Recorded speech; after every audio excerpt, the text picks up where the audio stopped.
Magandang araw po sa inyo, Sir Blair.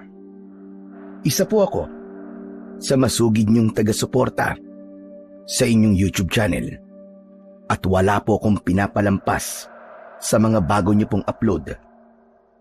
Hindi lang po kasi puro katatakutan ang nakukuha ko sa inyong mga kwento, kundi mga aral din na alam kong magagamit ko sa pang-araw-araw kong buhay. Kaya sana, sa kwento ko pong ito ay may aral din na makuha ang inyong mga subscriber. Darating po talaga sa buhay natin na kapag pakiramdam natin na nasa rurok na tayo ng ating tagumpay, ay nagiging kampante na tayo. Nawawala na yung dating apoy na meron tayo. Kasi nga pakiramdam natin ay hindi na mawawala ang mga bagay na pinaghirapan natin noon. Ganyan po kasi ang nangyari sa akin noong ako ay 17 anyos pa lamang. Ako nga po pala si Lowell, isang dating amateur boxer. At ito ang aking kwento.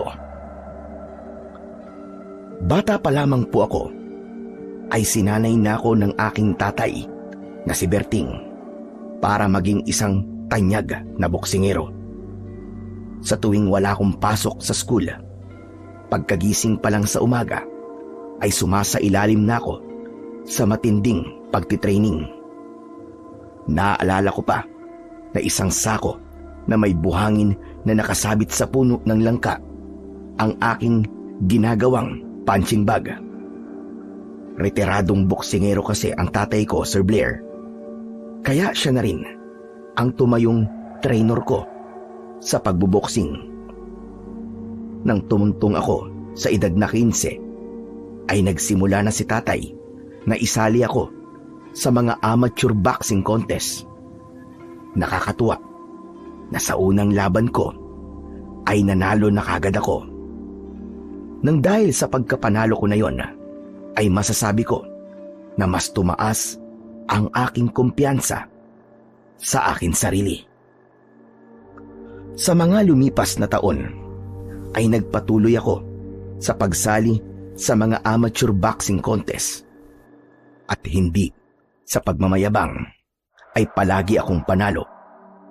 Kasabay nun ay walang tigil ang pagtitraining ko sa tulong ng aking tatay. Isang umaga, maaga akong ginising ni tatay. Ayaw ko pang bumangon dahil inaantok pa ako. Lowell! Lowell, gising na! Kailangan na natin simulan ang pagtitraining mo. Tay, pwede po bang 5 minutes pa? Inaantok pa po talaga ako eh. Yan na nga ba ang sinasabi ko eh. Nagpuyat ka na naman kagabi ano? Sinabihan na kasi kita na tama na ang panonood mo ng TV. Hanggang madaling araw dahil nakaka-apekto yan sa training mo. Ipapaalala ko lang ha. Nasa susunod na linggo na ang laban mo. Aba, piyesta pa naman sa kabilang baryo. Importanteng laban yun. Tay, ilang araw na po tayong walang pahinga sa pagtitraining eh. Baka pumapagod ng gusto ang katawan ko bago ang laban ko. Kaya nga nagtitraining eh, para lumakas ang katawan at stamina mo. Sige na, bumangon ka na dyan. Bilisan mo! Tatay naman eh. 5 minutes pa po. Pagbigyan niyo na po ako. May 5 minutes ka pang nalalaman dyan. O sige, hihintayin kita sa labas ha. At kapag wala ka pa ron ng 5 minuto, hindi ko bibilin yung pinabibili mo sa aking bagong sapatos. Nang lumabas si tatay ng kwarto ko, ay napipilitan akong bumangon. Inaantok akong tumayo at nagbihis. Isinuot ko ang aking training shoes at naglakad palabas ng bahay. Agad akong pinag-stretching ni tatay ng aking katawan. Sinabayan na rin niya ako dahil palagi ko siyang kasabay na tumatakbo tuwing umaga. Nang makondisyon ko na ang aking katawan, ay sinimulan ko ng tumakbo habang nasa likod ko ang tatay ko. Umikot kami sa buong baryo ng ilang beses bago kami bumalik sa aming bahay. Sandali lang akong nagpahinga at pinag-jumping rope naman ako ni tatay. Mabilis akong tumalon sa lubid na aking hawak. Kahit isang beses ay hindi sumabit ang mga paa ko sa lubid. Huminto ako saglit para uminom ng tubig. At pagkatapos nun ay nagsimula akong mag-shadow boxing. Malinis ang mga suntok ko. Maayos ang galaw ng paa ko. Hindi ako nag-aaksaya ng lakas. Alam ko kung kailan bibitaw at kailan babawi ng suntok. Hindi nagtagal ay natapos na ang aking pagsasanay para sa umagang yon. Inaya na ako ni tatay na mag-almusal. Pagkaupo ko sa hapagkainan ay agad akong kumuha ng pandesal at pinalamanan ko yon ng itlog. Oh, dahan-dahan ka sa pagkain. Tandaan mo, 54 kilos ang dibisyon na lalabanan mo ngayon. Aba, baka mamaya bumigat ka. Tay, huwag po kayong mag-alala. Kahit kumain po ako ng marami, babawiin ko naman po to sa training at exercise eh. Madali lang po matunaw to. Madali ko na makukuha ang tamang timbang. Huwag kang masyadong palaging kampante, Lowell. Isang pagkakamali mo lang, maaari kang bumagsak. Kaya nga nandito ako para gabayan ka. Kasi lahat ng yan, pinagdaanan ko na. Ang hirap naman po ng palaging ganito. Bukod sa training, pati sa pagkain ko kailangan nyo ring makialam. Aba, bakit ganyan ka makasagot sa akin, ha?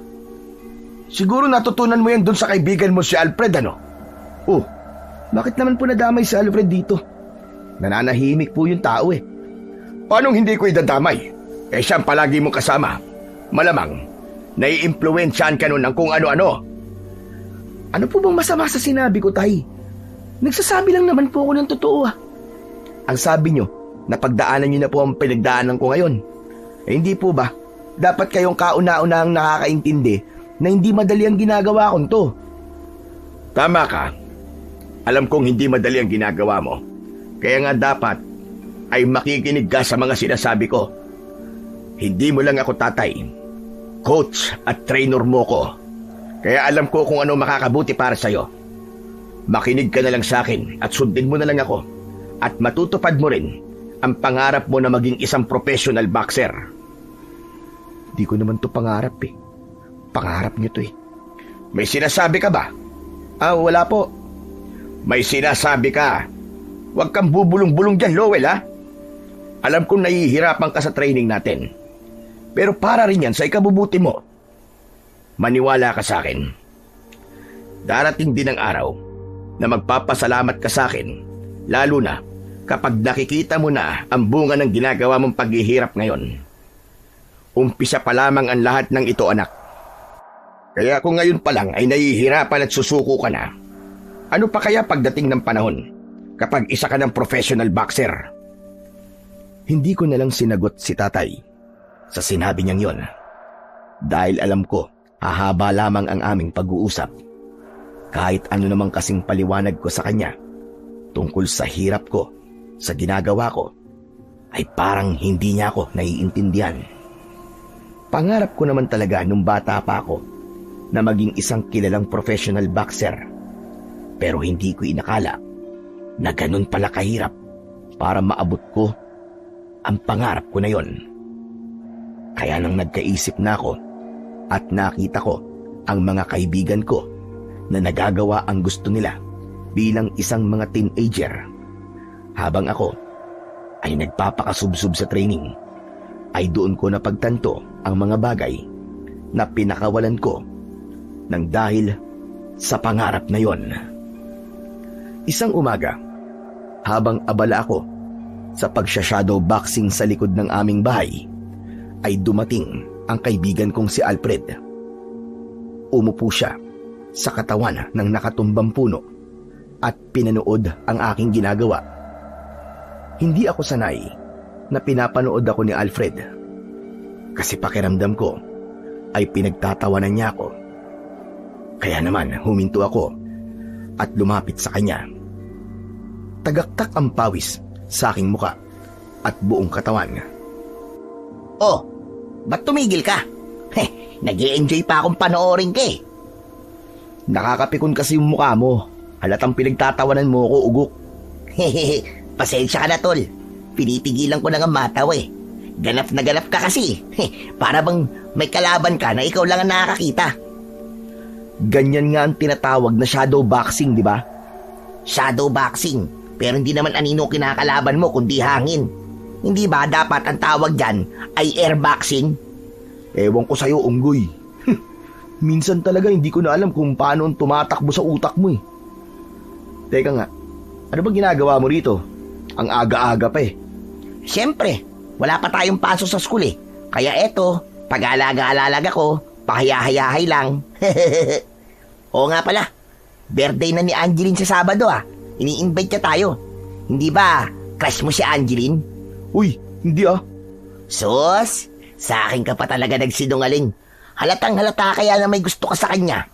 Kapag nakikita mo si Angeline eh, kulang na lang eh, maghugis puso yung mga mata mo eh. Oo na. Wala talaga akong may lilihim sa'yo. Paano ba naman kasi? Mabait at maganda si Angeline. Kaya hindi na nakapagtataka na magkakagusto ako sa kanya.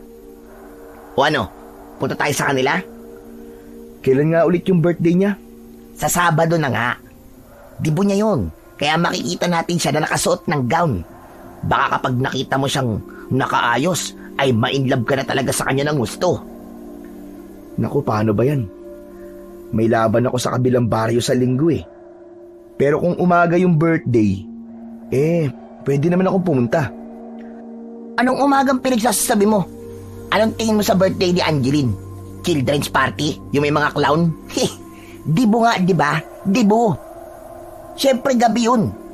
Tsaka dapat, nakapormal tayo ha. Pero kung wala ka namang ganong damit, pwede ka naman manghiram sa akin. Halos pagkasikatawan lang naman tayo eh. Naku, Chong, mukhang negative. Hindi ako makakapunta kasi hindi ako pwede magpuyat kapag may laban ako kinabukasan eh. Mapapagalitan ako ni tatay. Kailangan kumpleto ang tulog ko para nasa kondisyon ng katawan ko sa laban. Di, uuwi ka rin kagad. Ang importante, makita ka ni Angeline. Parang hindi mo naman kilala ang tatay ko. Hindi yun papayag na magpunta ako sa mga ganyang event. Lalo na kapag gabi tapos may laban pa ako sa susunod na araw. Hindi, negative talaga, hindi pwede. Pakisabi na lang kay Angeline na babawi na lang ako sa kanya sa mga ibang araw. Okay, hindi na lang kita pipilitin.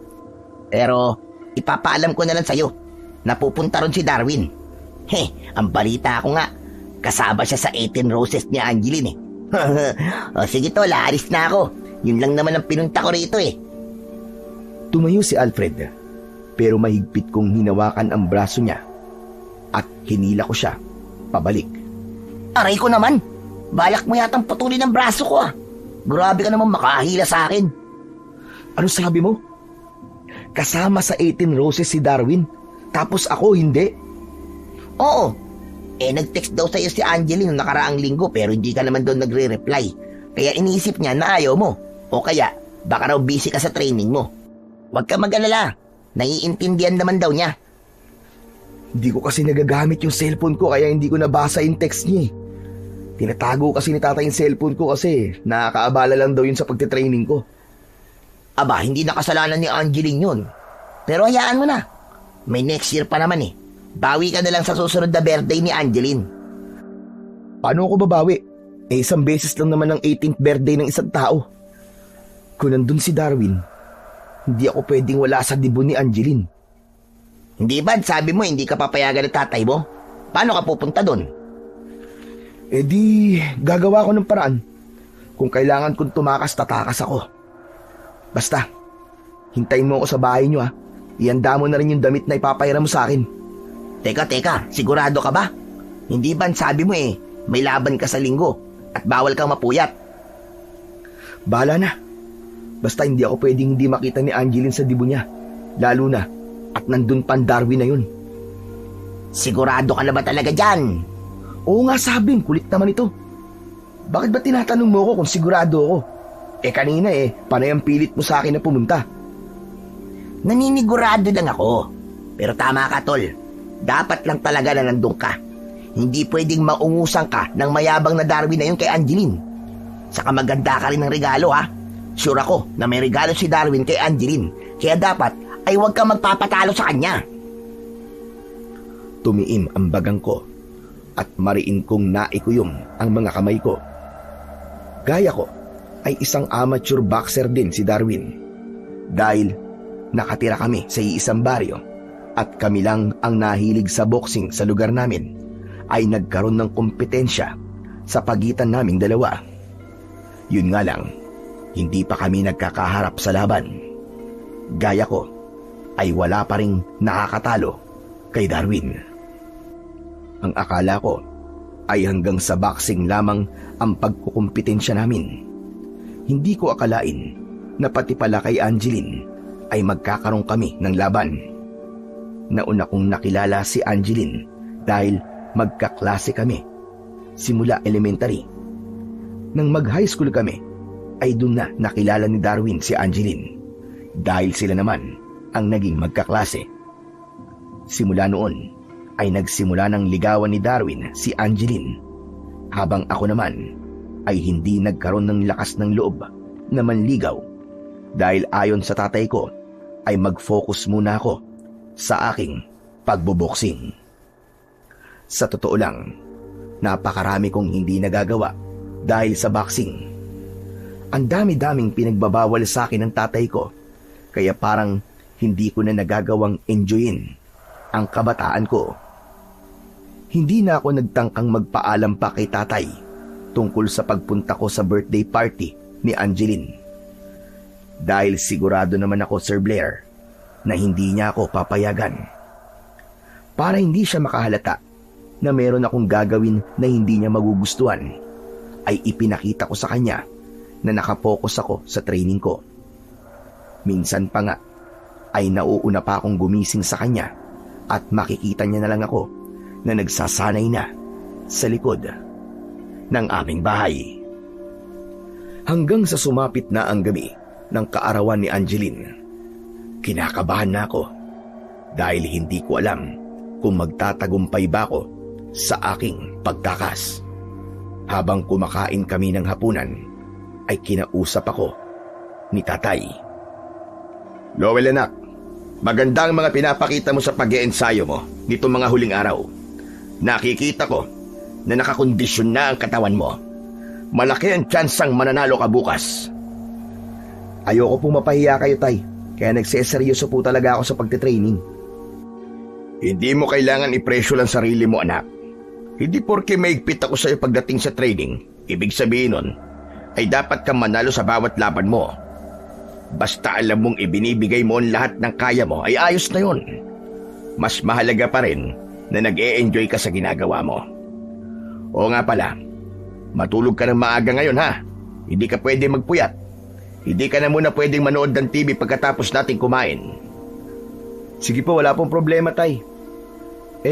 Yung cellphone ko po, kailan ko po ba makukuha? Pagkatapos ng laban mo bukas. Ayos! Ang tagal ko na rin po kasing hindi nagagamit ang cellphone ko eh. Naging kaswal lang ang bawat kilos ko at pagsasalita ko sa harapan ni tatay. Pagkatapos naming kumain, ay nagpahinga lang ako saglit at saka ako nagpunta sa aking kwarto. Habang nagpapalipas ako ng oras, ay inip na inip ako. Hindi nagtagal ay narinig kong bumukas at sumarado ang pinto ng kwarto ng tatay ko. Natuwa ako kasi alam kong ilang minuto lang ay tulog na si tatay. Naghintay pa ako ng halos kalahating oras at maya-maya pa ay narinig ko na ang paghilik ni tatay sa kwarto niya. Doon na ako bumangon. Kinuha ko ang sapatos ko sa ilalim ng aking kama, pati na rin ang maliit na kahon na naglalaman ng kwintas na binili ko mula sa ipon ko, at saka ko tahimik na lumabas ng aming bahay. Patakbo kong pumunta sa bahay ni na Alfred. Nang kumatok ako sa pinto, ay agad yung bumukas. Natawa ko kasi nakasuot na si Alfred ng itim na toksido.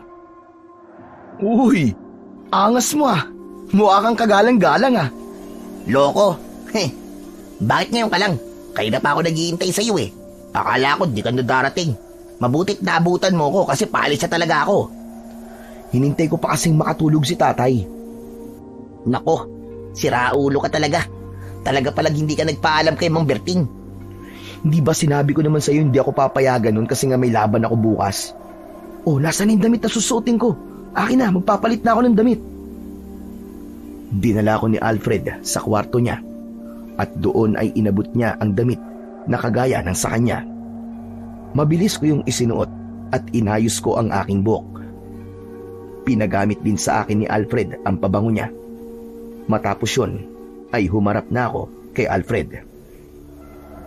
Sa tingin mo ba, okay na tong suot ko? Gwapo na ba ako? Siguro, mas lamang ka na kay Darwin ng mga kalahating paligo. Bakit naman nasama pa si Darwin? Hindi ako nakikipagpaligsahan sa kanya pagdating sa pagwapuan. Kasi alam ko naman na mas gwapo ako sa kanya ng di hamak, no? Sus, hindi raw. Kung pinayagan ka nga lang ng tatay mo naman ligaw malamang liligawan mo na rin si Angeline Saka ko na siya liligawan kapag professional boxer na ako para meron na ako may pagmamalaki sa kanya. Nako, ang tagal pa nun. Baka kapag professional boxer ka na, ay silang dalawa na ni Darwin. Dami mo talagang alam. Tara na nga. Nasasayang ang oras natin dito Mabuti pa nga umalis na tayo at baka maubusan pa tayo ng handa. Bago kami umalis ni Alfred, ay nagpaalam muna kami sa nanay niya. Habang naglalakad kami papunta sa bahay ni na Angeline, ay hindi ko mapigil ang kabahan. Oo nga pala. May dala ka bang regalo para kay Angeline? Panigurado kasing may regalo sa kanya si Darwin. Kaya hindi ka dapat magpatalo. Meron. Nandito sa bulsa ko. Ano regalo mo sa kanya, tol? Hindi mo na kailangan malaman. Bakit? Ikaw ba may birthday? Hindi naman ikaw ang pagbibigyan ko nito Kaya hindi mo na kailangan malaman kung ano to. Grabe. Damot naman ito. Sige na, patingin lang. O kaya, kahit sabihin mo na lang kung ano yan. Kulit naman ito. Pero sige, sasabihin ko na nga. Kwintas. Binili ko gamit ang ipon ko. Pambili ko nga sana ng bagong cellphone pero ginamit ko muna na panregalo para kay Angeline. Naks naman, iba talaga ang kaibigan ko. Para ipambili mo na regalo para kay Angeline ang ipon mo, ay masasabi kong in love ka na talaga sa kanya, tol. Tumahimik ka nga, dami mong alam. Basta, kung ano ang kaya kong ibigay sa kanya, ibibigay ko. Hindi nagtagal, ay nakarating na kami sa bahay ni na Angeline. Marami-rami ang taong naroon at nagsisimula ng isayaw ni Angeline ang mga lalaking kasali sa kanyang 18 Roses. Nang si Darwin na ang kasayaw niya, ay hindi ko na iwasan ang makaramdam ng selos. Ay. Sayang, tol. Kung nakapag-reply ka lang sana sa text sa'yo ni Angeline, malamang ikaw ang kasayaw niya ngayon. Tignan mo si Darwin. Nisig aso ang loko. Akala niya yata'y napakagwapo niya sa suot niya. Mukha siyang bangkay na ibuburol. Hindi na lang ako nagsalita. Wala kasi akong maisip na isasagot kay Alfred dahil labis akong nakaramdam ng selos. Kahit kasi mas nauna kaming nagkakilala ni Angeline, ay hindi ko man lang siya nagawang isayaw. Nang nakita ko ni Darwin, ay ngumisi siya na parabang nang aasar pa. Pinilit kong wag magpa-apekto sa kanya kasi alam kong matutuwa siya kapag nakita niya na naiinis at nagsiselos ako. Maya-maya pa, natapos na ang pagsayaw ng 18 Roses kay Angeline. Lalapit na sana ako sa kanya para iabot ang regalo ko nang biglang may humawak sa braso ko. Paglingon ko ay nagulat ako dahil naroon si tatay. Tay, ano pong ginagawa niyo rito? Hindi ba't ako dapat ang nagtatanong sa inyo yan? Hindi ba dapat sa oras na to ay natutulog ka na? Ipapaalala ko lang sa iyo na bawal ka magpuyat dahil may laban ka pa bukas. Ma'am Berting, huwag po kayo magalit kay Lowell. Ako po nag-aya sa kanya rito. Tumahimik ka. Hindi ka ang kinakausap ko. Mabuti na lang talaga at nagising ako. Kaya nalaman kong wala ka sa kwarto mo. At mabuti na lang naisipan kong pumunta sa bahay ni na Alfred at doon ko nalaman sa nanay niya kung nasan ka. Tay, saglit lang naman po ako rito tapos uuwi na rin po agad ako sa atin. Kahit na. Hindi ka talaga marunong makinig sa akin, ano? Kung ano na lang ang gusto mo, ang siyang gagawin mo. Magsasalita pa sana ako, pero biglang lumapit sa amin si Darwin. Nakangisi siya, na para bang nasisiyahan siya sa nakikita niya. Lowell, sinusundo ka na yata ng tatay mo eh. Sumama ka na sa kanya. Ganyan talaga kapag parang bata. Kailangan matulog ng maaga. Hoy Darwin, huwag mong pinagsasalita ng ganyan ang anak ko sa harapan ko ha. Nagsasabi lang naman ako ng totoo eh. Parang bata akong ituring niyo yung si Lowell. Tignan niyo nga, at nandito kayo para sunduin siya. Sinusundo ko siya kasi may laban pa siya bukas. Kailangan niya ng sapat na tulog, kaya wala siyang oras para sa mga ganitong bagay. Ganun ba? May labang ka naman pala, Lowell eh. Dapat nakinig ka na lang sa tatay mo. Huwag ka mag-alala, kasi ako nang bahala kay Angeline. Ako kasi, kung may laban man ako kinabukasan ay nagagawa ko pa rin ang gusto ko. Ang totoo nga niyan eh, hindi ko na kailangan magpakasubsub pa sa training gaya ng ginagawa mo. Kasi palagi naman akong nananalo. Di hintayin mo magkaharap tayong dalawa para matikman mo ang una mong pagkatalo. Hataw baligtad yata. Ikaw ang matatalo at hindi ako. Mas masakit yon para sa'yo kapag natalo kita. Kasi ikaw itong subsub sa training. Lowell, tama na yan. Huwag mo nang kausapin ang isang yan. Halika na, ubuwi na tayo. Alam ko na pagtatawanan ako ni Darwin kapag sumama ako sa tatay ko, pero naisip ko na baka magkagulo kung susuwayin ko si tatay. Kaya kahit labag sa aking kalooban, ay sumama na lang ako sa kanya paalis. Nalungkot ako dahil hindi man lang ako nakita ni Angeline. Tapos, hindi ko rin nagawang ibigay ang regalo ko sa kanya. Habang naglalakad kami ni tatay pauwi, ay hindi siya nagsasalita. Pero ramdam na ramdam ko ang galit niya sa akin. Pagdating namin sa bahay, ay doon na ako kinausap ni tatay. Bakit hindi ka nagsabi sa akin na aalis ka ngayong gabi? Kahit naman po magsabi ako sa inyo, tay, hindi niyo pa rin po ako papayagan eh. Tama ka. Hindi nga kita papayagan. Pero alam mo ang dahilan ko kung bakit hindi kita papayagan. Dahil may laban ka bukas, di ba? At hindi ka pwede magpuyat. Sinabi ko na nga po sa inyo kanina na saglit lang po ako ron eh. Magpapakita lang po sana ako kay Angeline tapos uuwi na rin po ako. Hindi ko po nakakalimutan na meron po akong laban bukas. Tapos sinundo niyo pa po ako ron na para akong isang bata. Tay, hindi na po ako bata. 17 anyos na po ako. Ganyan ba ang hindi na bata? Kung hindi ka na bata, bakit hanggang ngayon ay hindi mo pa alam kung ano ang priority mo sa buhay? Bakit kailangan mong unahin ng mga ganong bagay? Sige nga. Tay, kaibigan ko po si Angeline at birthday po niya. Di ba pa? Siyempre po gusto ko po na nandun ako. Gusto mong nandun ka? O ayaw mong malamangan ka ni Darwin kasi may gusto rin siya kay Angeline? Akala mo siguro hindi ko alam na may gusto ka kay Angeline, ano? Anak, walang masama kung magkakaroon ka ng inspirasyon. Pero kung yung pinaniniwalaan mong inspirasyon ay siyang makakasagabal para maabot mo ang pangarap mo, ay hindi yan totoong inspirasyon. Napayuko na lamang ako dahil hindi ko na alam kung paano ko sasagutin ang mga sinabi ni tatay. Nang sandaling yon, ay alam kong pinagtatawanan ako ni Darwin at meron na naman siyang ikikwento sa mga kaibigan niya tungkol sa akin. Nang pabalikin na ako ni tatay sa kwarto ko, ay sumunod na kagad ako sa kanya. Pero masama ang loob ko nang humiga na ako sa papag. Hindi ko kasi maintindihan kung bakit kailangan kong isakripisyo ang napakaraming bagay para sa pangarap ni tatay para sa akin. Kinaumagaan ay maaga kaming naghanda ni tatay para sa laban ko sa kabilang baryo. Sumakay kami ng tricycle papunta doon. Nang nakarating kami kung saan gaganapin ang boxing match, ay marami ng tao ang naroon. Huwag mong kakalimutan ang mga itinuro ko sa iyo, Lowell, ha? Huwag puro atake ang gagawin mo. Dapat ay malakas din ang iyong depensa. Naiintindihan mo ba? Hindi niyo na po kailangang ipaalala sa akin, tay. Alam ko na po ang gagawin ko. Saka tignan niyo po, yung kalaban ko. Mukha naman po siyang mahina at baguhan. Huwag kang bumase sa panlabas na itsura ng kalaban mo, anak. Lalo na't wala kang alam kung gaano siya kalakas at kung ano ang kaya niyang gawin.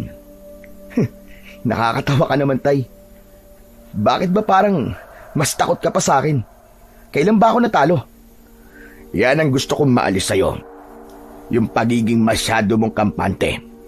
Oo nga, hindi ka pa natatalo. Pero hindi natin alam kung ano ang mangyayari sa mga susunod na laban mo. Hindi sa gusto kong matalo ka, pero hindi natin hawak ang mga mangyayari sa hinaharap. Isa pa, mahirap yang iniisip mo na hindi ka matatalo dahil kapag nakaranas ka ng pagkatalo, ay baka mahirapan kang tanggapin yon. Tay naman eh, talaga po bang ganyan ang mga sasabihin nyo? Imbis na palakasin nyo pa po ang loob ko? Nagpapaalala lamang ako sa iyo, anak. Dahil mahal kita. Hindi sa lahat ng pagkakataon ay puro papuri ang dapat na marinig mo. Maganda rin na nakakarinig ka ng katotohanan. Nanlaki ang mga mata ko nang nakita ko si Alfred na papalapit sa amin. Uy, Tol! Fred! Anong ginagawa mo rito? Malamang manonood ng laban mo. Baka sabihin mo, hindi kita sinusuportahan eh. Tama na muna yan. Mamaya na kayo mag-usap at magsisimula na ang laban mo. Isinuot ko na ang aking pulang headgear at inayos ang aking mouthguard. Tinulungan ako ni tatay na isuot ang aking boxing gloves bago ako umakyat sa ring. Bago magsimula ang laban, ay chinek muna ng referee kung maayos ang aming headgear, gloves at mouthguard. Nagtama ang mga mata namin ng kalaban ko. Sa tansya ko, ay kaedad ko lang siya. Maya-maya pa ay tumunog na ang bell para sa unang round. Nagpunta ako sa gitna at nagpakawala ako ng jab para sukatin ang distansya ng kalaban. Umiwas ako sa unang suntok ng kalaban. Nang nakita kong bumaba ang depensa niya, ay naglabas ako ng double jab tapos left hook na tumama naman sa kanyang katawan. Alam kong counted yon. Tinapos ko ang round ng kalmado at siniguro ko na walang nasayang na bawat suntok na pinakawalan ko. Pagdating ng second round, ay napansin kong mas naging agresibo ang aking kalaban. Nagpakawala siya ng sunod-sunod na suntok. Hindi ako tuluyang umatras. Gumamit ako ng pivot para makalabas sa gilid. Pinakawalan ko ang jab cross combination sabay iwas. Napansin kong bumagal siya. Pinuntirya ko ang katawan niya gamit ang right to the body, tapos left hook sa ulo. Sa kalagitnaan ng round, umatake ang kalaban ko ng wild hook. Nabasa ko kagad ang gagawin niya, kaya yumuko ako. Nagpakawala ako ng counter right hand. Nang matapos ang pangalawang round, ay kampante ako na bumalik sa gilid. Agad akong pinainom ni Alfred ng tubig, habang si tatay naman ay chinek ang aking headgear at gloves. Anak, huling round na. Galingan mo. Ibigay mo ang lahat. Sabi ko naman po sa inyo, tay, kayang-kaya ko to. Mahina po ang kalaban ko. Huwag ka sabing maging kampante. Yung depensa mo, huwag mong kakalimutan. Malakas ang kaliwa niya. Matapos ang 1 minuto, ay nagsimula na ang ikatlo at huling round. Bumalik na kami ng kalaban ko sa gitna ng ring. Gumalaw ako ng mas maayos at mas kontrolado. Nagsimulang umatake ang kalaban ko, pero palagi ko siyang sinasalubong ng jab straight. Sa huling minuto, nagpakawala ako ng 3-punch combination. Jab, right cross at left hook. Lahat ay malinis na tumama sa kalaban ko. Hindi ako napuruan kahit isang beses. Malinis ang depensa ko hanggang sa huling segundo. Nang tumunog na ang bell, ay huminga ako ng malalim habang tinatanggal ang suot kong mouthguard. Nang itaas ng referee ang kamay ko at idiniklara na ako ang panalo, ay nagpalakpakan ang mga tao. Lumapit sa akin sina Alfred at tatay. Tuwang-tuwa akong niyakap ni tatay. Hindi na ako nagulat na nanalo ko sa laban ko na yon, dahil alam ko na kahit kailan ay hindi naman ako natatalo. Bilang selebrasyon sa pagkapanalo ko, ay nagtungo kami ni tatay sa bayan pagkatapos naming makuha ang premyo ko. Isinama na rin namin si Alfred.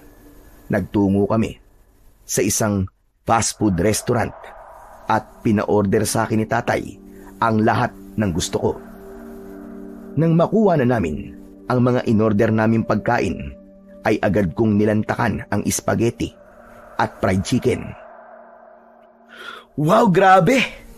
Ang sarap! Ang tagal kong hindi nakakain ng ganito. Sa ngayon, ay pwede mo nang kainin ang mga gusto mong kainin, anak.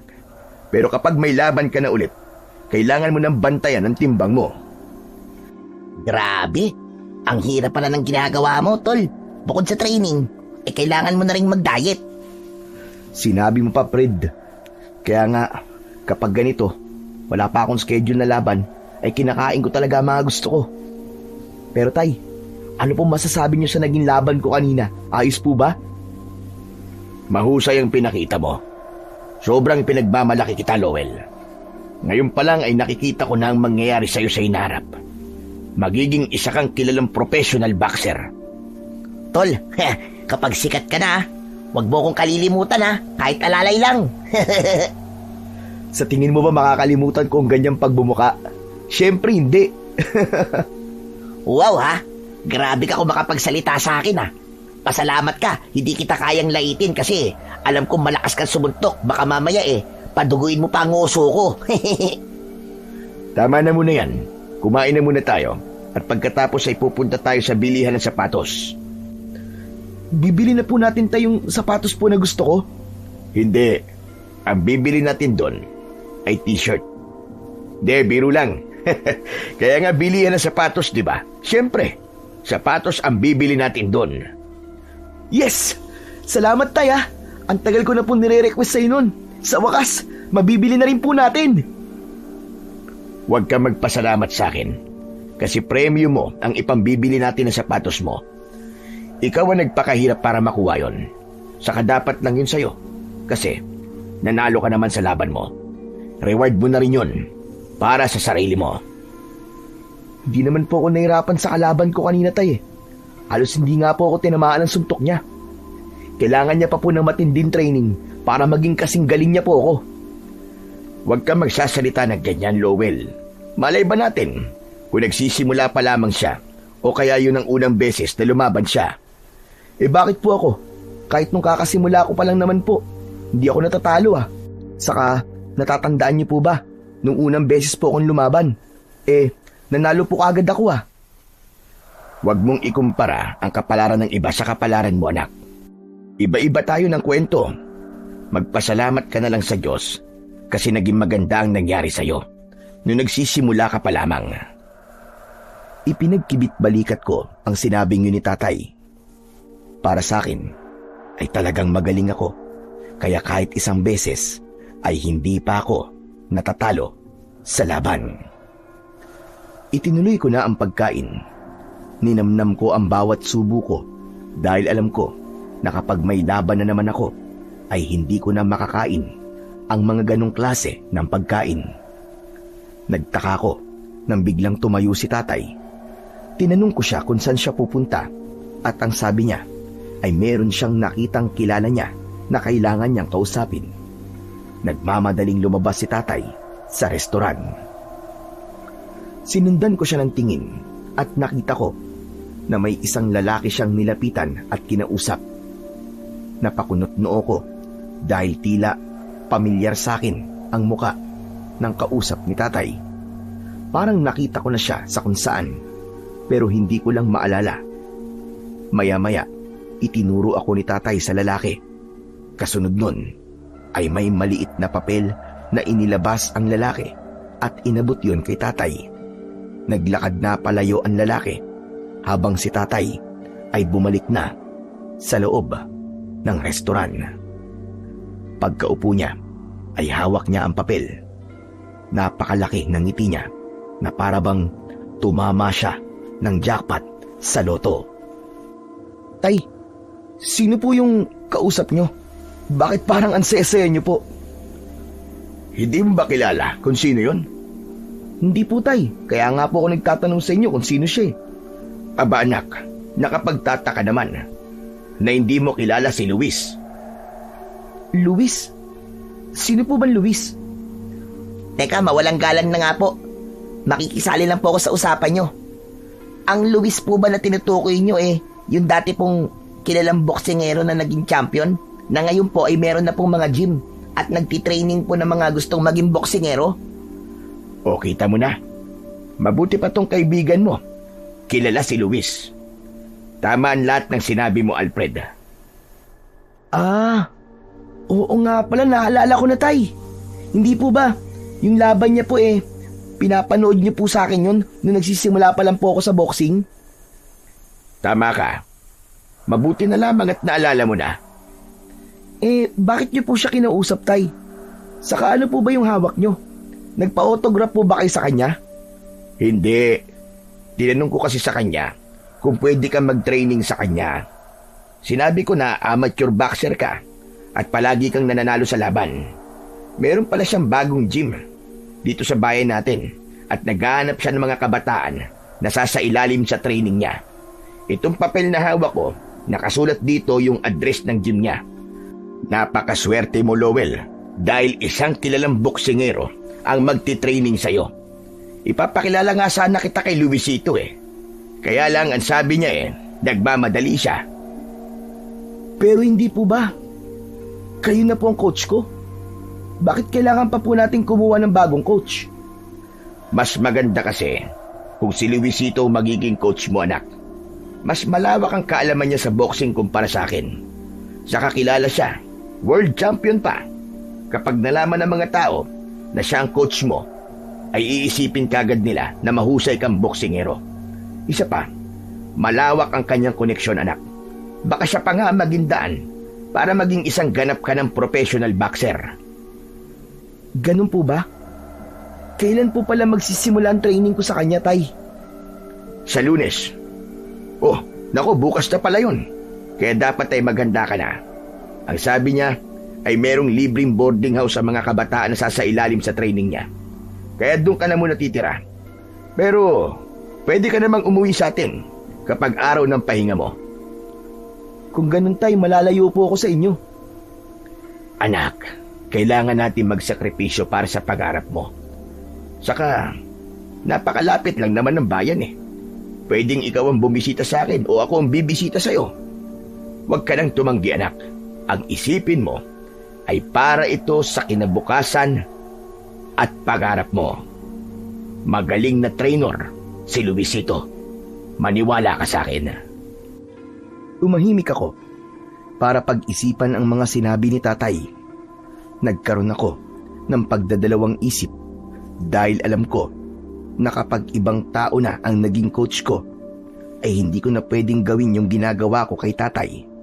Gaya na lang ng kapag pagod na ako, ay pwede akong mag-request na magpahinga ko o kaya pwede akong hindi gumising ng maaga kasi inaantok pa ako. Pero alam ko na nakapagdesisyon na ang tatay ko at kailangan ko yung gawin. Inisip ko na lamang na malaki ang maitutulong sa akin ni Sir Luis sa pag-abot ko sa aking pangarap. Kinabukasan ay nag-empake na ako ng mga damit at gamit ko.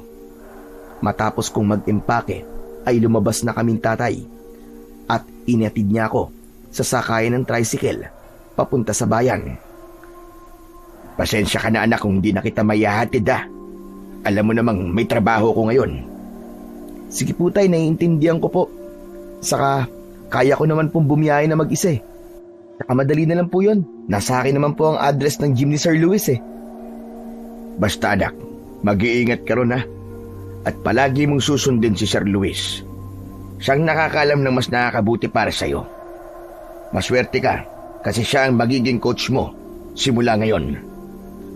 Pero tay, talaga po bang kailangan po na siyang maging coach ko? Okay naman po kayo bilang coach ko, di ba? Nagdadalawang isip ka pa rin ba? Napag-usapan na natin yan Nakakahiya kay Luis kung bigla ka na lamang aatras dahil inaasahan ka niya sa gym niya ngayon. Sige na, sumakay ka na. Mag-iingat ka anak. Kayo rin po tay, mag-iingat po kayo. Mabigat ang loob ko nang sumakay ako ng tricycle. Nang umandar na yon, matapos kong sabihin sa driver kung saan ako pupunta, ay isang malalim na paghinga ang pinakawalan ko. Ayoko kasing malayo sa baryo namin dahil mas komportable ako roon. Pero naisip ko rin na baka nga kailangan kong gawin yon para mas matuto ko sa kalakaran ng buhay. Pagdating ko sa gym ni Sir Luisito, ay naroon na ang ilang kabataan na sasailalim sa kanyang training. Matapos naming isa-isang magpakilala, ay nagsimula na kagad ang aming pagsasanay. Nagsimula kaming tumakbo paikot sa malawak na gym. Ilang beses kaming umikot hanggang sa nakaramdam na ako ng pagod. Sumunod agad ang jumping rope. Napansin ko na mahusay magturo si Sir Luis dahil kapag merong hindi tama ang pagtalon, palaging sumasabit ang paa sa jumping rope, ay kalmado niyang tinuturuan at tinatama ang mga yon. Nag-shadow boxing din kami. Itinuro sa amin ni Sir Luis ang mga teknik niya at ang tamang forma ng paa, braso, kamay kapag nasa loob ng boxing ring. Tapos, nag-meets kami. Talagang kakaiba kung mag-meets si Sir Luis dahil parang napagod kagad ako sa kada suntok ko sa kanyang pads. Matapos ang mahigit 1 oras, ay pinagpahinga kami ni Sir Luis. Doon ko lang nagawang ilagay ang mga gamit ko sa boarding house kung saan mananatili ang lahat ng kasama ko. Sa isang kwarto ay merong 4 na double deck, kaya 8 tao sa isang kwarto. Nang nakaligo na ako ay humiga ako sa aking higaan at bigla kong naalala si tatay. Kahit maigpit siya sa akin, ay aminado ko na namimiss ko siya kahit ilang oras pa lamang akong wala sa aming bahay. Sa mga sumunod na araw ay naging routine ko na ang paggising ng maaga para mag-almusal at pagkatapos ay sumabak na sa matinding training. Labis akong nahirapan dahil iba ang paraan ni Sir Luis sa pagtitraining kung ikukumpara yon sa paraan ni tatay. Isang hapon, matapos ang training, ay tumambay ako sa labas ng gym. Gusto ko na umuwi na sana, pero ayon kay Sir Luis, ay sa Sabado pa ang araw ng aming pahinga. Kaya sa Sabado ko pa maaaring mabisita si tatay. Habang nasa labas ako ng gym, ay hindi ko inaasahan na makikita ko si Darwin. May bit-bit siyang paper bag at halatang namili siya sa kung saan. Papasok sana ako sa gym, pero huli na dahil nakita na ako ni Darwin. Uy, Lowell! Akalain mo nga naman. Anong ginagawa mo rito? Wala ka nang pakialam doon kung anong ginagawa ko rito. Teka, hindi ba ito yung bagong gym dito sa bahay natin? Huwag mong sabihin na isa ka sa tinitraining ni Sir Luis. Ano naman ngayon sa'yo? Grabe ka naman makipag-usap sa akin. Alam mo, hindi dapat tayo nag-aaway. Kasi tayo lang ang boksingero na pwede magdala ng karangalan sa baryo natin. Alam mo ba, na dito ako dati nakatira sa bayan. Ikinuha ko rito ni Papa ng apartment. At sabi ko kasi sa kanya, ay gusto ko na maging independent. Nito ko lang nalaman na marami palang magagandang puntang lugar dito sa bayan, lalo na tuwing gabi. Kung gusto mo, sumama ka sa akin mamaya eh. May pupuntahan tayo. At bakit naman ako sasama sa'yo, Aber? Hindi naman tayo magkaibigan. Ano ka ba? Hindi ba sabi ko sa'yo ay hindi dapat tayo nag-aaway? Saka, kaya nga tayo lalabas eh, para maging magkaibigan tayo. Huwag kang mag-alala kasi alam kong wala kang pera, kaya ako na ang bahala sa'yo mamaya. Ililibre kita. Saan ba tayo pupunta? Malalaman mo rin mamaya. Basta't magkita na lang tayo sa labas ng palengke mamayang 9:00 ng gabi. Hihintayin kita ron. Hindi ko nagawang tanggihan si Darwin dahil umalis na siya. Pinag-isipan ko ang sinabi ni Darwin. Nung una ay naisip ko na hindi dapat ako sumama sa kanya kasi nakapagtataka naman na bigla na lang niyang gustong makipagkaibigan sa akin. Ganun pa man, alam ko sa sarili ko na pagod na ako sa ilang araw na halos wala akong ginawa kundi ang mag-training ng mabuti. At wala naman sigurong masama kung lalabas ako kahit isang gabi lang. Pagsapit ng gabi ay nagbihis ako ng maayos. Umalis ako ng gym at nagtungo ako sa labas ng palengke. Naroon na si Darwin. Tinanong ko kung saan kami pupunta pero ayaw pa rin niyang sabihin. Sumakay kami sa jeep at makalipas ang ilang minuto ay bumaba kami sa tapat ng isang bar. Oh, nandito na tayo. Sigurado ako na mag-e-enjoy ka rito. Teka, Darwin. Bakit dito mo ako dinala? Sana sinabi mo agad sa akin para hindi na lang ako pumayag. Kaya nga hindi ko sinabi sa'yo kasi alam kong hindi ka papayag eh. Saka, kakilala ko may-ari niyan. Kaya kahit wala pa tayong 18 years old, makakapasok tayo dyan. Ako ang bahala sa'yo. Libre naman kita eh. Relax ka lang. Wala akong pakialam kahit libre mo ako, no? Hindi ako pwede mag-inom. May training pa ako bukas eh. Training na naman. Alam mo, Lowell, gaya ko, hindi mo na kailangan magpasubsob sa training, ano? Hindi na natin kailangan yan kasi magagaling na tayo eh. Hindi ba? Kahit isang beses eh, hindi pa tayo natatalo sa laban. Ang training para lang yan sa mga baguhan at mahihina. Pero tayo, wala na tayong dapat patunayan. Pero baka mapagalitan ako ni Sir Luis eh kapag nalaman niyang nag-inom ako. Eh di wag mo sabihin sa kanya. Saka hindi ka ba naiinggit sa akin na nagagawa ko lahat ng gusto ko? Hindi ka pa nga yata nakakatikim ng alak sa edad mo na yan eh. Tama ka, hindi pa nga. Ayaw kasi ni tatay na umiinom ako ng alak eh, habang minor de edad pa ako. Alam mo, Lowell, para ka talagang bata kung ituring ng tatay mo. Hoy Darwin, hindi na ako bata ah. Naman pala eh. Di patunayan mo sa akin. Nang dahil sa pambubuyo ni Darwin, ay napapayag niya akong pumasok sa bar. Doon ay nag-inom kaming dalawa. Nang tinamaan ako ng alak, ay sumayaw na rin ako sa gitna. Nakalimutan ko na may training pa ako bukas nang may mga babae na akong nakilala. Pakiramdam ko ay isa akong ibong nakalaya mula sa matagal na pagkakakulong sa hawla ng gabing yon.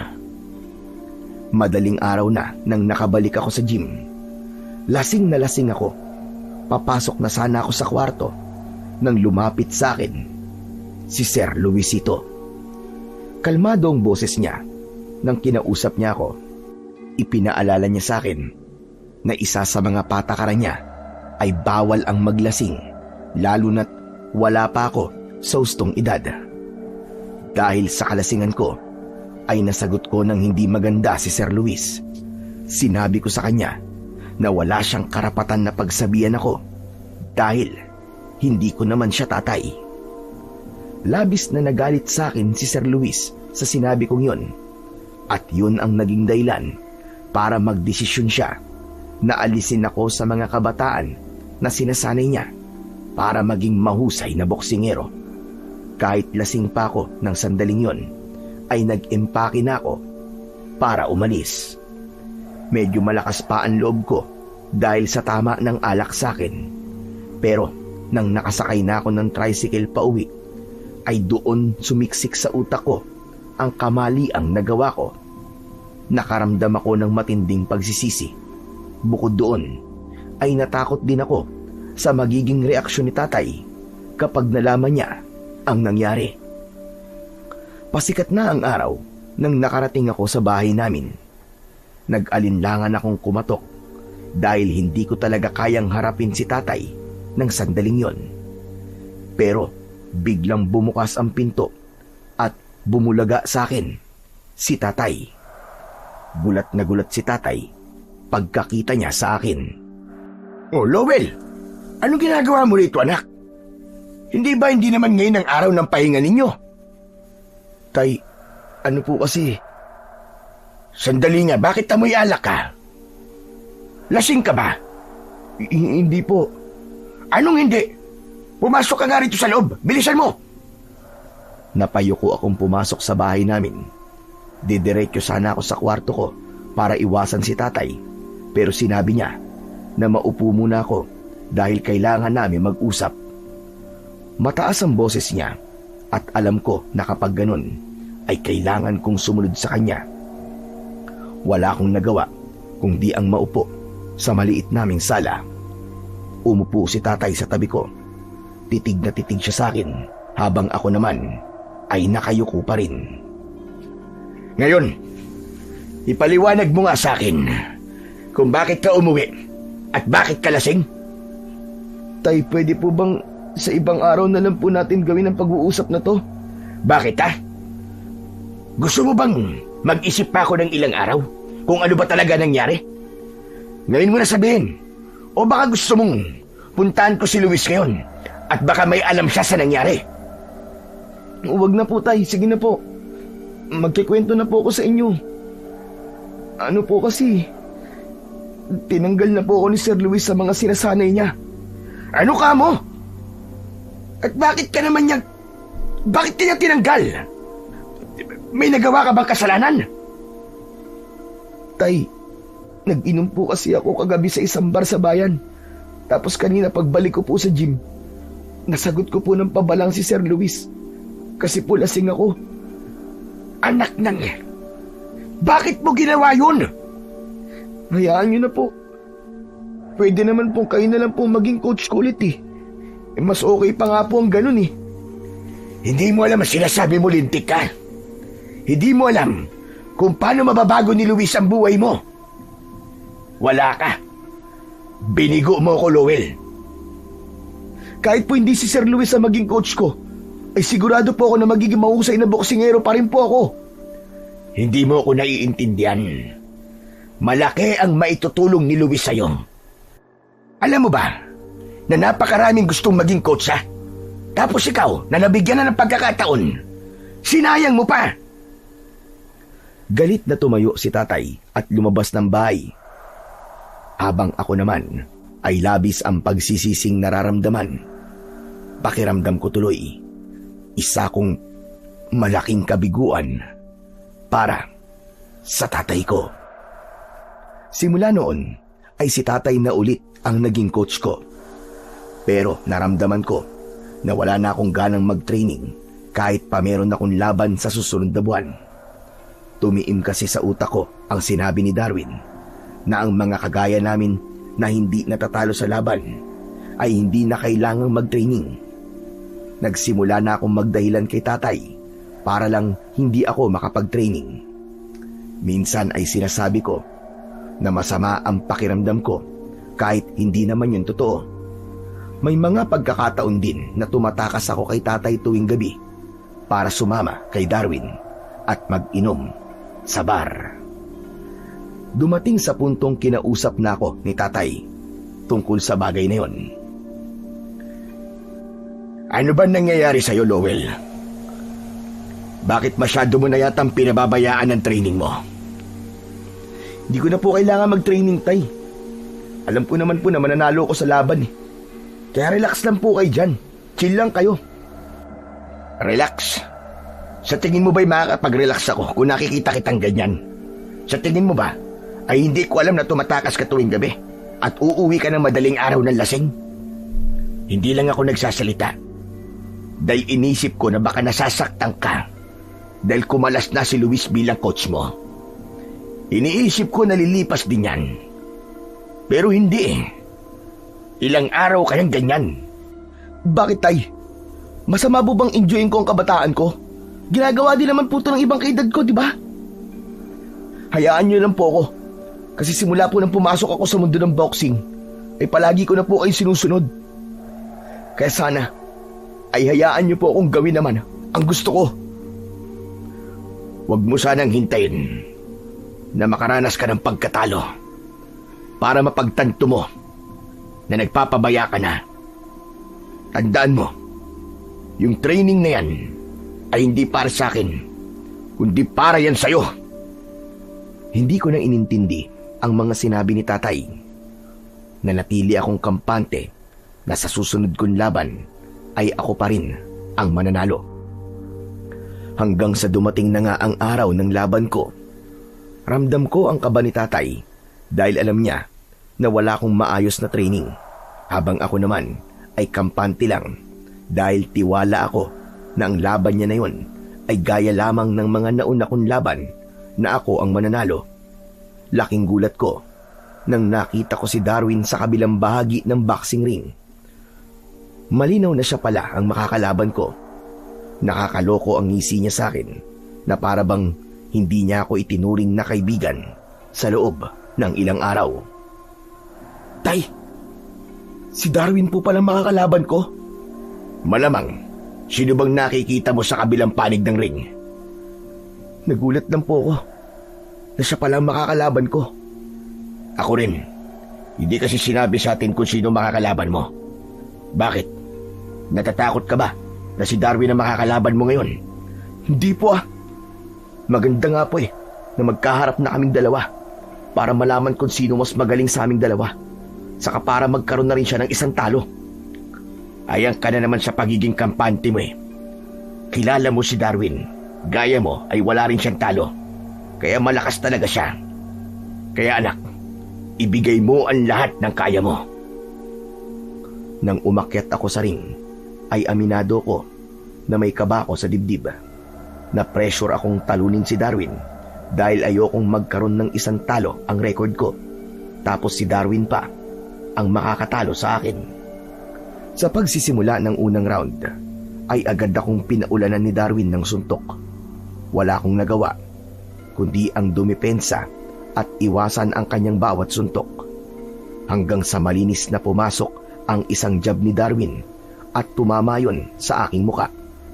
Sa kalagitnaan ng round, ay mas naging agresibo si Darwin. Sunod-sunod ang suntok niya sa katawan ko. Wala akong sapat na lakas para makaganti ng suntok. Tinapos ni Darwin ang round na yon na parang siya ang may kontrol sa aming laban. Sa ikalawang round ay mas mabigat na ang pakiramdam ko. Pagtunog pa lang ng bell ay agad na umatake si Darwin. Mabilis at buo ang galaw niya. Kulang sa lakas ang mga suntok ko, habang sa tuwing tumatama naman sa akin ang mga suntok ni Darwin, ay damang-dama ko ang kanyang lakas. Habang tumatagal ang round, ay lalo akong bumabagal. Nanginginig ang mga binti ko. Ramdam ko na hindi handa ang katawan ko. Alam kong napabayaan ko ang training ko, at sa laban na yon ay nakikita ko na ang resulta ng aking pagpapabaya. Pagdating ng huling round, ay malinaw sa isip ko na lamang si Darwin. Ramdam ko na paubos na ang lakas ko, habang si Darwin ay tila relax lang. Muli akong tinamaan ng suntok niya na naging dahilan para mapaatras ako. Nang tumunog ang huling bell, ay alam ko na ang mangyayari. Tinanggal ko ang mouthguard ko habang hinihintay ang desisyon. Pagod na pagod ako. Hindi na ako umasang mananalo ako. Nang itaas ang kamay ni Darwin bilang panalo, ay doon ko naramdaman ang sakit ng pakiramdam ng unang pagkatalo sa isang boxing match. Habang bumababa ako ng ring, ay dala ko ang isang malinaw na pakiramdam na hindi si Darwin ang tunay na tumalo sa akin, kundi ako mismo dahil pinabayaan ko ang aking training. Matapos ang laban, ay sandali akong iniwanan ni tatay dahil aniya ay meron siyang kakausapin. Habang inaayos ko ang mga gamit ko, ay lumapit sa akin si Darwin. Ang buong akala ko ay magiging magaan ang pag-uusap namin dahil inakala kong magkaibigan na kami. Pero iba ang nangyari. O ano? Anong pakiramdam ng isang talunan, ha? Teka. Isang beses lang ako natalo tapos talunan kagad. Ganun pa rin yun. Ang sakit siguro sa pakiramdam na makaranas ng pagkatalo, no? Ako kasi, malinis pa rin ang record ko. Kung ako sa'yo, hihinto na ako sa pagboboxing. Mukhang hindi ito para sa'yo eh. Teka, sandali nga, Darwin. Bakit parang ang yabang mo namang magsalita? Akala ko ba magkaibigan na tayong dalawa? Imbis na pagaanin mo ang loob ko, kung ano-ano pang sinasabi mo eh. Para ka nang aasar. Ikaw kaibigan ko? Nagpapatawa ka ba? Hindi ka lang pala talunan, kundi isa ka pang uto-uto. Ano ba sinasabi mo? Alam mo kasi, Lowell, nalaman ko na ikaw ang makakalabang ko sa susunod. Kaya gumawa ako ng paraan para magulo ko ang training mo. Aaminin ko sa'yo, kinabahan ako nang malaman kong si Sir Luis ang coach mo kasi magaling talaga siya. Kaya ginawa ko ang lahat para mawala ang atensyon mo sa training mo. At nagtagumpay naman ako. Ang galing ko, di ba? Hayop ka. Kung ganun yung pagsama mo sa akin sa bar at pagtuturo mo sa akin na uminom ay plano mo pala para hindi ako maging handa sa laban natin. Ganun na nga. Sa wakas, nakuha mo na rin. At napakasaya ko dahil ako ang kauna-unahang nakatalo sa'yo. Napakautak mo talaga. Ang daya mo. Hindi ako papayag na hindi makakabawi sa'yo. Maglaban ulit tayo. Saka mo na ako hamunin kapag mas magaling ka na sa akin. Pero wag mong kalilimutan na isa kang talunan. Tumiim ang bagang ko at mariing kong naikuyom ang aking mga kamay. Gusto ko sanang suntukin sa mukha si Darwin, pero naisip ko na baka maban ako sa boxing. Kaya pinigilan ko ang sarili ko. Kinuha ko ang gamit ko at umalis na ako sa lugar na yon. Galit na galit talaga ako ng sandaling yun, Sir Blair. Hindi ko matanggap na natalo ko ni Darwin kahit alam ko na dahil yon sa aking kapabayaan. Sumakay ako ng tricycle at nagpunta ako sa bayan dahil gusto ko munang mapag-isa. Pagkarating ko sa bayan ay bumili ako ng beer at nagpunta ako sa isang bakanting lote. Doon ko ininom ang beer habang nagmumukmok hanggang sa isang matandang lalaki ang lumapit sa akin. Medyo madungi siya at may butas ang kanyang pantalon.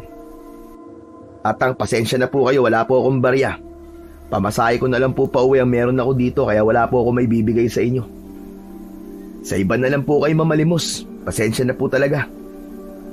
Bakit wala ka ng pera? Kasi, binili mo ng alak, ganun ba? Alam mo bang hindi dapat umiinom ang mga kagaya mong menor de edad? Tatang, 18 years old na po ako sa susunod na taon. Ano po bang pinagkaiba nun? Kayo talagang mga kabataan. Karamihan sa inyo ay ayaw makinig sa aming mga matatanda. Oo nga pala, napanood ko ang laban mo kanina. Ano po?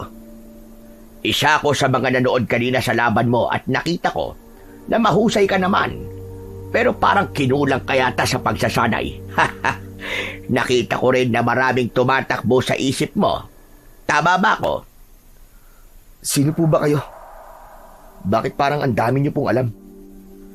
Ako, si Catalino.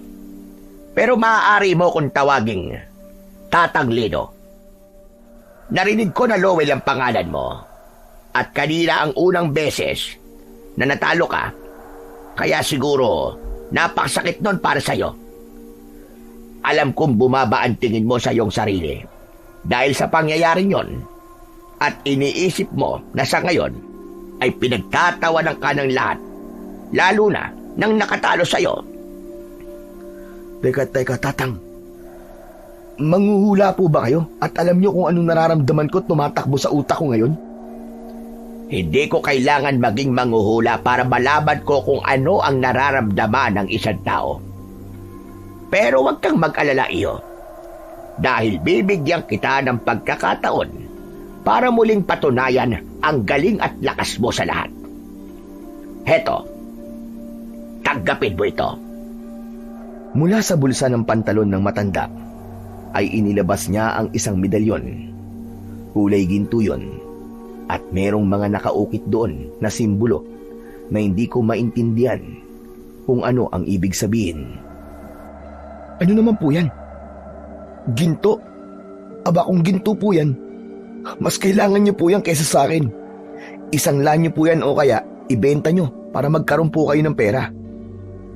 Ito ay isang makapangyarihang medalyon iyo. Ito ang gagamitin mo para muli mong patunayan ang sarili mo sa mga tao na hindi lang sa 4 na sulok ng ring kaya mong makipaglaban, kundi kaya mo ring maging isang bayani. Teka, hindi ko po kayo maintindihan eh. Medyo natatakot po ako sa mga sinasabi niyo. Naiintindihan ko kung bakit ka natatakot, lalo na't hindi mo naman ako kilala.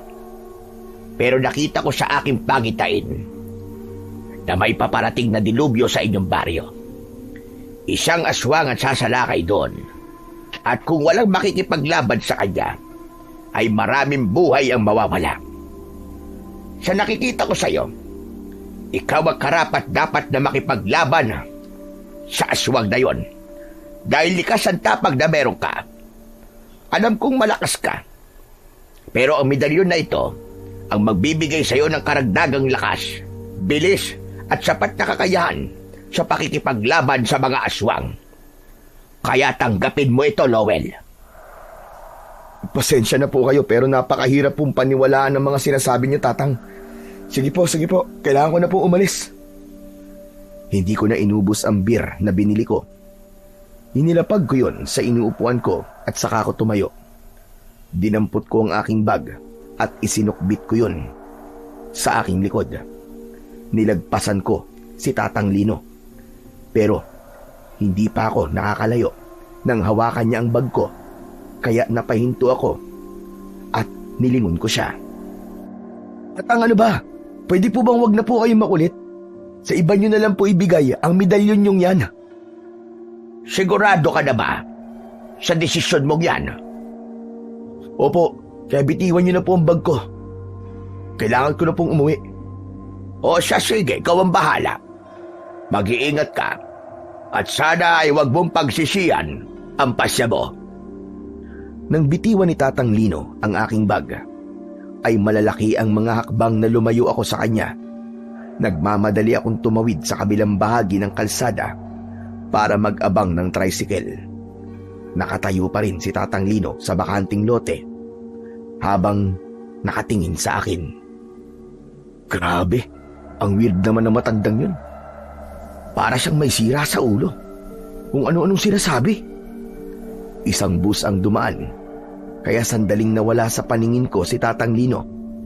Nang nakalagpas na ang bus, ay nagtaka ko ng gusto dahil wala na si Tatang Lino sa kinatatayuan niya. Imposible na nawala siya ng ganong kabilis. Hindi rin pwedeng sumakay siya sa bus dahil hindi yun huminto kahit isang segundo. Bigla kong kinilabutan. Nagtaasan ang balahibo sa braso at bato ko. Hindi ko alam kung anong iisipin ko ng sandaling yon. Kung totoo ba si Tatang Lino o baka naman likha lamang siya ng aking imahinasyon. 10 oras na ng gabi nang makabalik ako sa aming baryo dahil natagalan akong makahanap ng tricycle na maghahatid sa akin doon. Habang naglalakad ako papunta sa bahay namin, ay nilukob ako ng matinding pagtataka dahil may mga tao kong nakitang umiiyak. Hindi na ako nagtangkang makiusyoso dahil ang tanging gusto ko lang ay ang makauwi na at makapagpahinga. Masyadong maraming nangyari sa araw na yon, kaya gusto ko nang matulog. Ngunit pagdating ko sa bahay, ay mas lalo akong nagulat nang naabutan ko si tatay na ginagamot ng albularyong si Mang Roel. May malaking sugat sa braso si tatay na parabang kinalmot siya ng isang mabangis na hayop. Nag-aalala akong lumapit sa kanya at doon ko nakita na malalim talaga ang sugat niya. Mabuti na lang at nakauwi ka na, anak. Kanina pa ako alalang-alala sa'yo. Saan ka ba nagpunta? At hindi na kita nakita matapos mong lumaban. Nagpalipas lang po ako ng sama ng loob sa bayan, tay. Ano po ba nangyari sa inyo, tay? Bakit may ganyan po kayong sugat? Lowell, anak, hindi ko alam kung maniniwala ka sa sasabihin ko sa'yo. Pero isang aswang ang biglang sumalakay dito sa ating kanina. Napakabilis sa mga pangyayari. Bigla na lang siyang dumating at pumasok siya sa mga bahay. Inatake niya lahat ng taong nakita niya. Isa ko sa mga sinubukang labanan siya. Pero masyado siyang malakas, anak. Itong sugat ko na to, dahil ito sa pagkalmot niya sa akin. Umalis din naman siya, pero maraming sugatan at may isa siyang pinatay. Sigurado ko, anak, na babalik pa dito ang halimaw na yon. Anak ng putya. Totoo nga sinabi ni Tatang Lino kanina. Ano, anak? Sinong Tatang Lino? Wala po, tay. Pero sigurado po ba kayo na aswang nga po yung sumalakay dito? Baka naman po mabangis na hayop lang po yun o kaya adik. Sumabat sa pag-uusap namin si Mang Roel. At aniya, aswang talaga ang nilalang na sumalakay sa aming baryo. Sabi pa niya, sa lugar na pinanggalingan niya ay maraming aswang at minsan na siyang nakakita ng ganung nilalang. Kaya alam niya na isang aswang ang nagdulot ng takot sa mga tao sa baryo namin habang wala ako kanina. Nang matapos ng gamutin ni Mang Ruel ang sugat ni tatay, ay umalis na siya. Nakatulala pa rin ako dahil hindi ako makapaniwala na totoo ang sinabi ni Tatang Lino na merong isang aswang ang sasalakay sa aming baryo. Lowell, anak, simula ngayon ay hindi ka na pwedeng lumabas kapag gabi na, ha? Ang hilig mo pa namang tumakas para mag-inom. Hindi natin alam kung kailan babalik ang aswang, kaya kailangan natin mag-ingat. Tay, may sasabihin po ako sa inyo. Nung nasa bayan po kasi ako kanina, may isang matanda pong lumapit sa akin. Ano ka mo? Sino matandang yon? Hindi ko po siya kilala eh. Lalaki po. Ang sabi po niya Tatang Lino po ang pangalan niya. Tatang Lino? Abay, wala naman akong kilalang matandang may ganyang pangalan, ha? Kaya nga po, sinabi ko na hindi ko po siya kilala eh. Parang nahulaan niya po kasi yung mangyayari dito ngayon sa baryo natin. Ang sabi po niya sa akin kanina, ay meron daw pong sasalakay na isang aswang. At kapag wala daw po naglakas ng loob na labanan ng aswang na yon, ay dadanak daw po ang dugo dito sa atin. Hindi po ba tayo nakapagtataka na alam niya po ang mangyayari? Nakapagtataka nga yan, anak. Pero hindi naman kaya siya ang aswang? Kaya alam niya na mangyayari yon? Oo nga, no. Pero ewan ko, tay, parang imposible kasi na aswang siya eh. Kasi kung siya po yung aswang na sumalakay dito, bakit magbibigay pa po siya sa akin ng babala, di ba? Sa bagay, tama ka sa sinabi mong yan. Saka, tay, meron pa nga po siyang binibigay sa akin na isang medalyon. Magagamit ko raw po yun sa pakikipaglaban sa aswang. Papalakasin daw po at pabibilisin daw po ako ng medalyon na yun. Kasi, meron daw po yung kapangyarihan. Nasa na medalyon, anak? Patingin nga ako. Yun nga, tay, hindi ko po tinanggap eh. Inisip ko po kasi na baka nawawala lang po siya sa kanyang sariling katinuan. Nang oras po na yun kasi napakahirap po paniwalaan ang mga sinasabi niya. Pero ngayon nagkatotoo na po sinabi niya tungkol sa aswang. Parang nakapagsisisi po na hindi ko tinanggap yung medalyon. Baka kasi totoong meron po yung kapangyarihan. Sayang naman anak. Baka padala ng langit ang matandang yon para mailigtas sana ang mga tao rito mula sa aswang na yon. Isang malalim na paghinga ang pinakawalan ko. May panghihinayang akong naramdaman. Ngunit isa pa ring malaking misteryo para sa akin kung sino nga ba talaga si Tatang Lino. Maiba ko. Kumusta pala ang pakiramdam mo anak? Ang ibig ko sabihin masama pa rin ba ang loob mo dahil natalo ka ni Darwin? Hindi naman po maaalis yun, tay. Alam ko pong alam nyo na dati pa kami nagpapagalingan ni Darwin. Tapos siya pa po ang unang nakatalo sa akin. Hindi bale. Kanina ikinausap ko yung organizer ng event. At ang sabi niya, gusto niya na mag-rematch kayo ni Darwin. 1 buwan mula ngayon ay maghaharap ulit kayo. Talaga po, tay? Ibig po sabihin magkakaroon kagad ako ng pagkakataon na makalaban si Darwin? Ganun na nga. At sana, sa pagkakataong ito, ay may natutunan ka na. Hindi porke alam mo magaling ka, ay magiging kampante ka na. Napakahalaga ng training para sa isang boksingero na kagaya mo. Alam kong mahirap ang ginagawa mo, kaya nga minsan kapag sinasabi mo na ayaw mo mag-training ay hinahayaan lang kita. Pero kapag ganong may papalapit kang laban, dapat ay mas pagtuunan mo ng pansin ang training at pagpapalakas ng katawan mo. Naiintindihan ko na po ngayon, tay. Alam ko pong kasalanan ko kung bakit po ako natalo ni Darwin kanina. Kasi naging pabaya po ako. Masyado po ako naging kampante kasi palagi ko pong iniisip na wala pong makakatalo sa akin. Huwag po kayo mag-alala kasi paghahandaan ko po ang muling pagharap namin ni Darwin. Patawad po, tay, kung di ko po kayo sinunod at inisip ko po na masyado kayong maigpit sa akin. Ngayon ko lang po na-realize na nagmamalasakit lang po kayo sa akin. Kaya niyo po ako pinagbabawalang gawin ng mga bagay na alam niyong hindi makakatulong po para maabot ko po ang mga pangarap ko.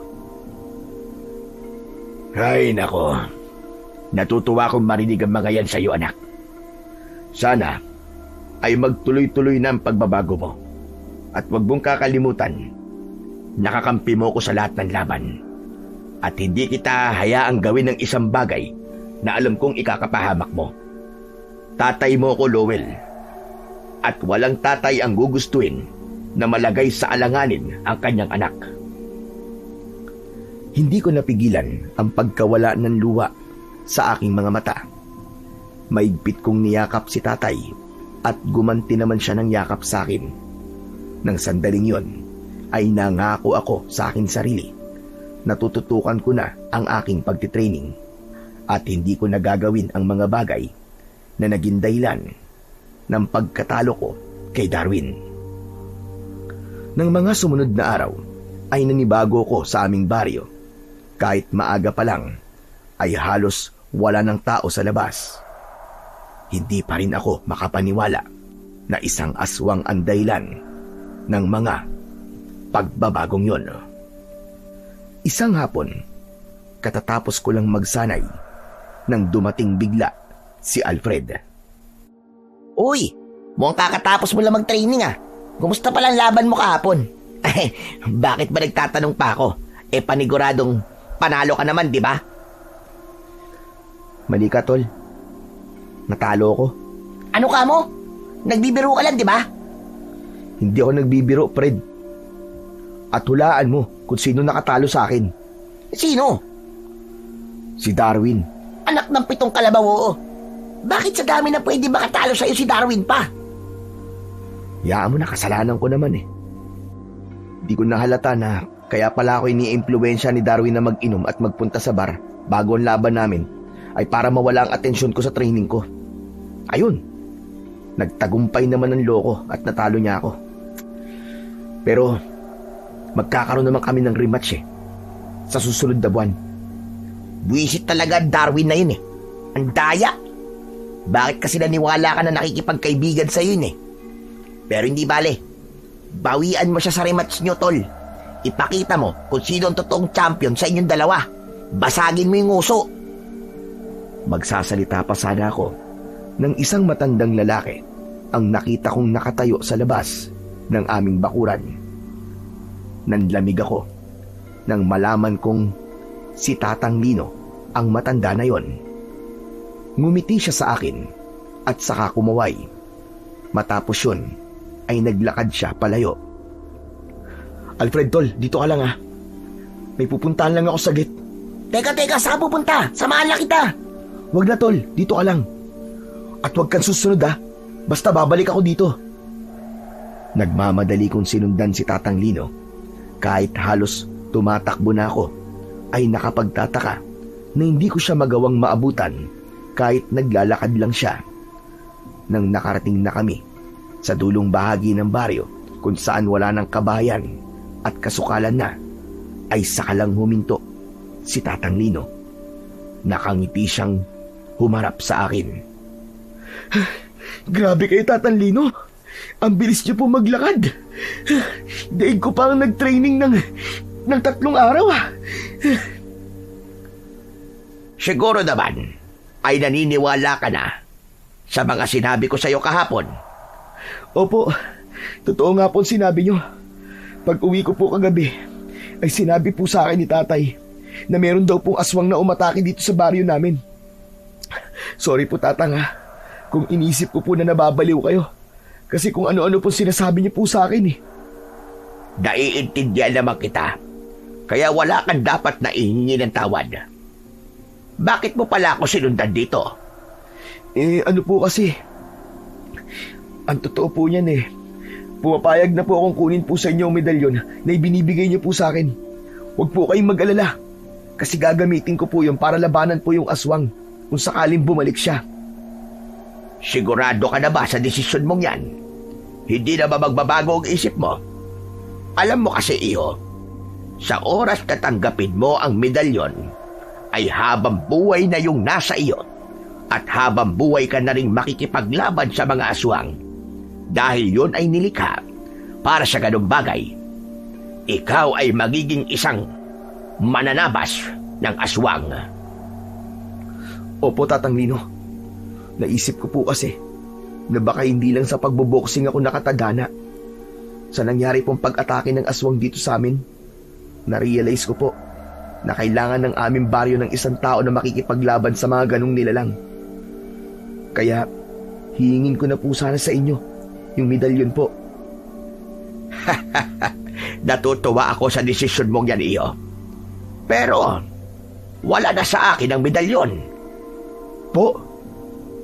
Sayang. May pinagbigyan na po ba kayong iba? Wala. Inilagay ko yun sa bag mo. Hindi ba nung paalis ka na, ay hinawakan ko ang bag mo? Wala kang kaalam-alam na inilagay ko na roon ang medalyon. Magsasalita pa sana ako nang bigla kong narinig ang pagtawag ni Alfred sa likuran ko. Paglingon ko sa kanya ay tumakbo siya papalapit sa akin. Di ba sabi ko sa'yo huwag kang susunod? Ang kulit mo naman eh. Gusto ko kasi malaman kung saan ka pupunta eh. Ano bang ginagawa mo rito? Ipapakilala ko sana si Alfred kay Tatang Lino. Pero pagharap ko ay wala na roon si Tatang Lino. Luminga ako sa paligid pero hindi ko na talaga siya nakita. Sinabi ko na lang kay Alfred na nagpahangin lang ako roon. At para hindi na siya magtanong pa, ay umuwi na ako sa bahay namin. Pagdating ko sa tapat ng bahay, ay agad kong tinignan ang aking bag at nakita ko nga roon ang medalyon ni Tatang Lino. Manghang-mangha ako nang isuot ko yun sa aking liig. Agad kong naramdaman ang kakaibang enerhiya na pumasok sa aking katawan. Naging magaan ang pakiramdam ko na parabang bagong tao na ako. Doon ko napatunayan sa sarili ko na totoo ang lahat ng sinabi ni Tatang Lino. Sa palagay ko, ay padala nga siya ng Diyos sa amin para iligtas kami sa kinakaharap na panganib ng aming baryo. Kinagabihan, habang nakahiga ako sa aking higaan, ay nasa labas naman si tatay. Nagbabantay siya roon sa posibleng pag-atake ng aswang. Maya-maya pa ay bumangon ako at pinuntahan ko si tatay. Isang itak ang kanyang hawak ng mga sandaling yon. Oh, anak, Lowell. Abay, bakit gising ka pa? May training ka pa mamayang umaga. Kaya dapat natutulog ka na. Hindi po kasi ako makatulog, tay. Hindi ko po alam kung bakit. Sandali. Ano ba yung kwintas na nakasabit sa leeg mo? Saan mo ba nabili yan? Kakaiba. Ito po ba? Hindi ko po ito nabili, tay. Ito po yung medalyon na sinasabi ko po sa inyo. Nakita ko po kasi kanina si Tatang Lino, tapos kinausap ko po siya. Sinabi po niya sa akin na inilagay po pala niya sa bag ko itong medalyon. Natawa nga po ako kasi medyo maloko rin po pala ang matandang yun. Ibig mo sabihin kung sakaling bumalik yung aswang, ay lalabanan mo siya, Lowell, anak? Kung papayag po kayo. Pero kung hindi, ayos lang naman po. Susundin ko na lang po kayo. Kung gusto mong gawin yan, at alam mong kaya mo, ay wala ako sa posisyon para pigilan ka, anak. Malaki ang tiwala ko sa'yo. Hindi dahil sa medalyon na yan, pero dahil sa kakayahan mo.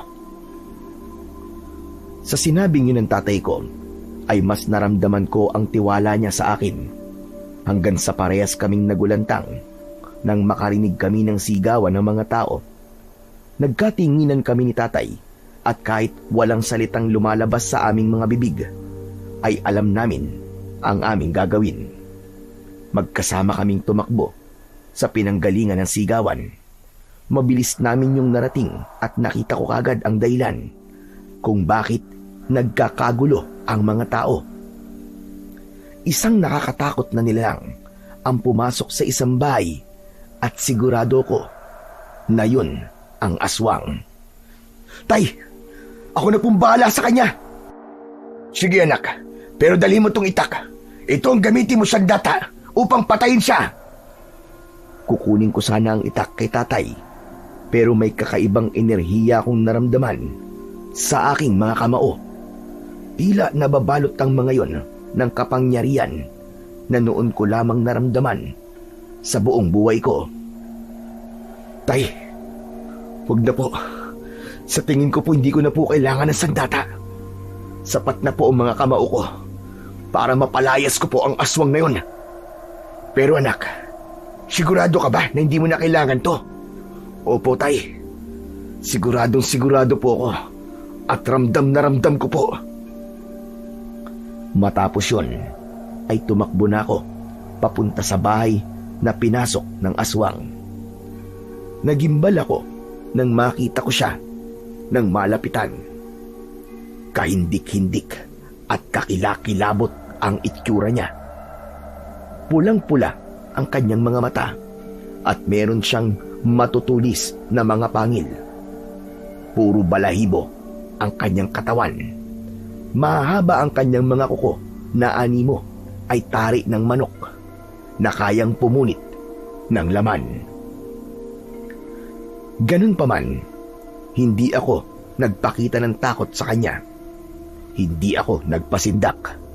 Habang abala ang aswang sa ginagawa niyang pag-atake sa isang babae, ay hinawakan ko siya ng malakas sa kanyang braso at walang kahirap-hirap ko siyang hinila palabas ng bahay. Pagdating sa labas, ay agad kong binuwat ang aswang at malakas ko siyang ibinalibag sa lupa. Mabilis na tumayo ang aswang. Inisip ko na isa lamang siya sa mga kalaban ko sa loob ng boxing ring. Ipinurma ko ang aking braso at kamao na parabang makikipaglaban ako ng boxing. Nang umatake sa akin ng aswang, ay sinalubong ko siya ng napakalakas na straight sa muka. Halos lumipad siya papalayo sa lakas ng suntok ko. nakita ko sa gilid ng aking mga mata ang mga tao at si tatay na para bang nanonood sila sa isa sa mga laban ko. Hanep, ang astig nito. Ngayon lang ako nakasuntok ng ganung kalakas ha. Totoo nga ang sinabi ni Tatang Lino. May kapangyarihan nga ang medalyon. Medalyon, salamat sa'yo. Gabayan mo ako sa laban na to. Hindi pa rin sumuko ang aswang. Sa muli niyang pagsugod ay mas naging mabilis siya at mas mabagsik. Hindi ko namalayan na nasa harapan ko na pala siya. Hinawakan niya ako sa magkabilaan kong balikat at sinakmal niya ako sa leeg. Malakas akong napasigaw dahil inasahan ko na makakaramdam ako ng sakit.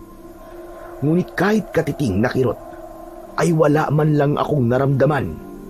Maging ang matutulis niyang mga pangil ay hindi rin bumaon sa balat ko.